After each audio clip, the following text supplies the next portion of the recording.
really pushed me. He was like, this is how you get a good decision. He's like, we're nervous about you and Marcellus. This is why you're doing this, to prove to us. And I'm like, fine, I will put him up to prove to you guys that I don't have a fucking deal with him. That was my fault. I don't know what to say. I mean, nothing's final. We can call Erica back up here. I mean, I can be the hitman and call Erica back up here and tell her, like, we changed our mind again. I want you to be happy. This is the thing. I want Boogie to be happy and you to be happy. Boogie has a special power. He's thrilled to be here. He's a huge fan of the fucking season 6 people.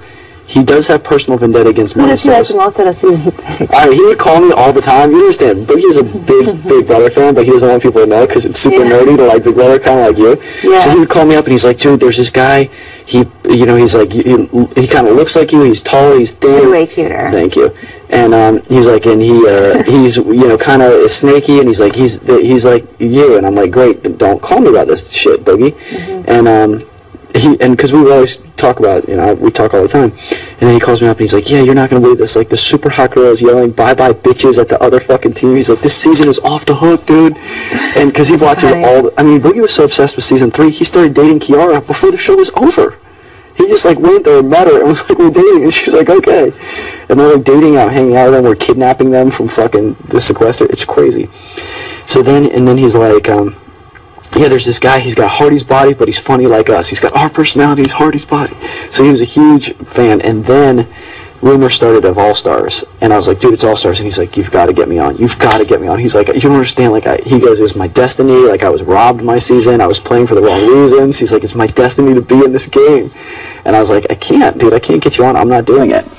And so the producers called me, and they were really aggressive and courting me over and over and over. And I'm like, I'm not doing it. And I'm like, I'm doing Dr. 90210. And you can't have a non-compete clause. Like, I have a non-compete clause in the CBS contract. I was like, I can't do it. I'm doing Dr. 90210. They took my contract, redid the whole thing so that I could do Dr. 90210. So I'm not doing that because you also have a 1 year, like, your contract has a 1 year limit. You can't do anything for 1 year after the show. I said, I'm not doing that. Took my contract, rewrote it. I have 2 weeks after the show, then I can do whatever I want. Mm-hmm. Like, we're not doing this for anyone else. Then I have a national infomercial probably now on my face brush that I co-developed. It's awesome. They're like, yeah, you can't do that. And I'm like, great, I'm not doing the show. Rewrote the I kept making them jump through loops. So then when I went to my